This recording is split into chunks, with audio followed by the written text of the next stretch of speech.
Welcome back to Moose on Loose Extra here, my second channel. Today what we've got for you here is a heartbreaking story of a man who gets home invaded. His little daughter comes out. The home invaders get her involved. It's terrible. It's terrible what's happening in our country. We've also got Pierre Poilievre going toe-to-toe with Justin Trudeau. This is some stuff I cut off of Wednesday's session here where they go back and forth on PEW laws and Canada's security and everything related. We've also got a couple clips of Israel versus Palestine supporters on both sides of the street here in Canada. More clashing. Let's jump into this. We got a crazy story here. So this Ontario guy here had his house invaded by bad guys, and listen to what happened. Honestly sickening. These criminals broke into this man's home and put a gun to his daughter's head to steal their vehicle. Listen to the story from this father.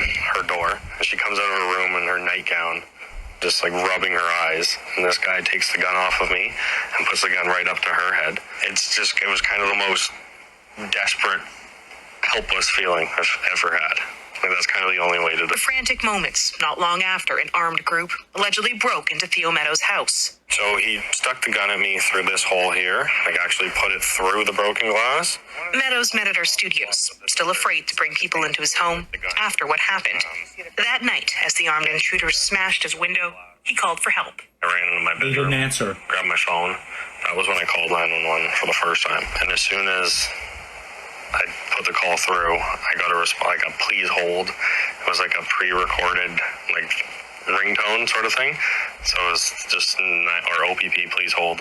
Meadows says he tried calling 911 twice more while the intruders were still in his home. Each time, he says, the same hold message. Meanwhile, the situation became even more frightening. As I'm telling them where they can go to the closet to find anything valuable, my 5-year-old daughter opens her door, and she comes out of her room in her nightgown, just like rubbing her eyes, and this guy takes the gun off of me and puts the gun right up to her head. It was kind of the most desperate, helpless feeling. What has Trudeau done to our country? He's brought in these monsters. I gave up after 8 minutes waiting for 911 to pick up in Mississauga. Next up, we're going to jump over to the House of Commons. Pierre Poilievre and Justin Trudeau go back and forth on PEW laws, crimes, all that kind of stuff. And a repeat violent offender out on early parole allegedly murdered a 34-year-old woman in Toronto on Sunday. The Toronto police had this question, and I quote, "For the Prime Minister, how was this person with their history allowed to access a firearm and be alone with a partner when they were supposedly living in a supervised community setting? What answers are you providing to the victim's family or our communities who continue to see the heartbreaking results of your weak policies on crime?" End quote. Speaker, despite Conservative opposition, we continue to move forward on bringing in red flag laws and yellow flag laws to make sure that people who are... The only red flag and yellow flag are you, Trudeau. You're out of the game. Get out. They are working hard to make legal again assault-style weapons that we rendered illegal in this country 4 years ago. They want to unfreeze the handgun bans, and last time they were in office, they cut 1,100 workers from CBSA to help, who were there to prevent illegal guns flowing in from the United States. Speaker, he has not banned a single gun. He spent over $60 million to fail to take a single gun off the road. He's had to give it an amnesty to reverse all of the announced gun bans that he did, standing in front of a cartoon image of a scary Hollywood-style gun. And what has been the sum total of all of this? A 116% increase in gun violence since he became Prime Minister. When will he realize that banning Grandpa Joe's hunting rifle is not going to stop crime, that instead we actually have to lock up the criminals? Speaker, instead of trying to scare Grandpa Joe, he should be honest with Grandpa Joe in that we have banned assault-style weapons, and already we've seen thousands of assault-style weapons collected and destroyed. All we see are these home invasion videos all the time. It's absolutely insane. Trudeau's Canada here, where criminals from Africa can come over and just absolutely ransack anyone's house, steal your car, steal whatever they want, and get away with it. No punishment. These are things that we are doing that the Conservative Party and its funders, the gun lobby, continue to stand against. They will re-legalize assault-style weapons in this country, unfreeze the market on handguns. That's what they promised the gun lobby, and they hide behind Grandpa Joe because they can't admit it out loud. He doesn't even know what an assault rifle is, let alone able to ban one. He spent $60 million, and his government admits they didn't take a single firearm off the road. There's been a 116% increase in gun violence under his leadership, and 99% of the shipping containers that come in are not inspected at all, even though the previous Conservative government increased the number of frontline border officers.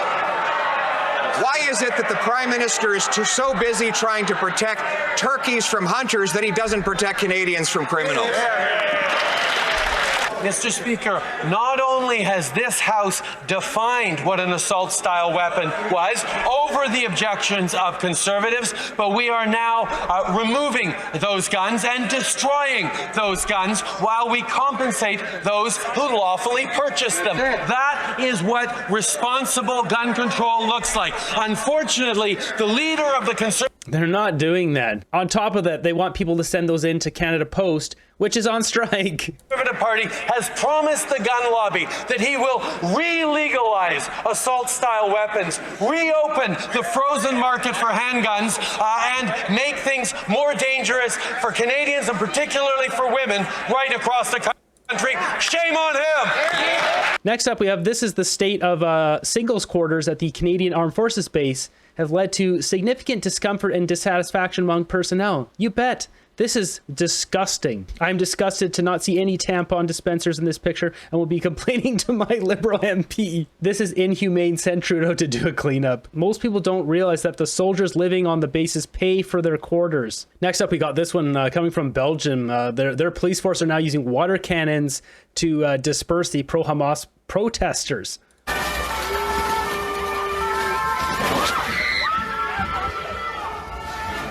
So there's too many sirens and noises and stuff, so we're just going to mute that for most of it. But yeah, they're just using the water cannons to blast these people.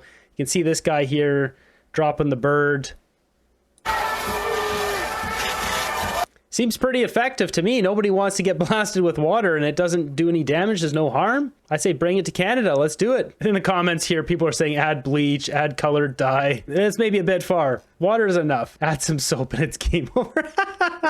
And speaking of which, we got this here posted by Melissa Lansman. It says, when laws aren't enforced, the government placate to terror. The grievances of small, petty, lawless minority governed the lives of the larger law-abiding majority. So what we're seeing here is two different groups. We're going to mute that. But yeah, we've got Jewish on the left and Palestinians on the right. And it's just more clashing going on here.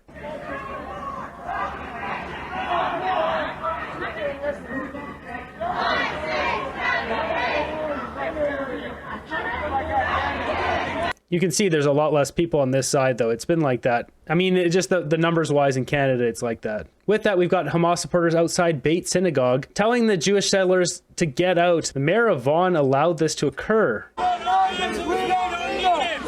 want is total freedom. What we want is total freedom. Settler, go back home. If you want freedom, why aren't you going home and fighting? You're not in the right place. What are you doing here? I don't get it. Go to Palestine and fight for your freedom. That's what my grandfather did for Canadian freedom. If you don't appreciate the freedom here, you shouldn't be here enjoying it. There you have it. More home invaders, more crime, more chaos. It's every day here in Canada. Growing up, this place was so safe. You'd never hear of things like this, even on the news, where the news likes to use this kind of news because tragedy and all that stuff, it draws in the attention. It gets people watching. Even still, growing up, you'd see a story here or there, usually an accident. You didn't have people robbing jewelry stores and malls like every single day. There's probably 2 stories this week of just jewelry store robberies, home invasions, car thefts, extortion. There's too many stories to actually show on here. There's a whole bunch of them. There's like 4 guys who are just brought in for extortion. Welcome to Justin Trudeau's Canada.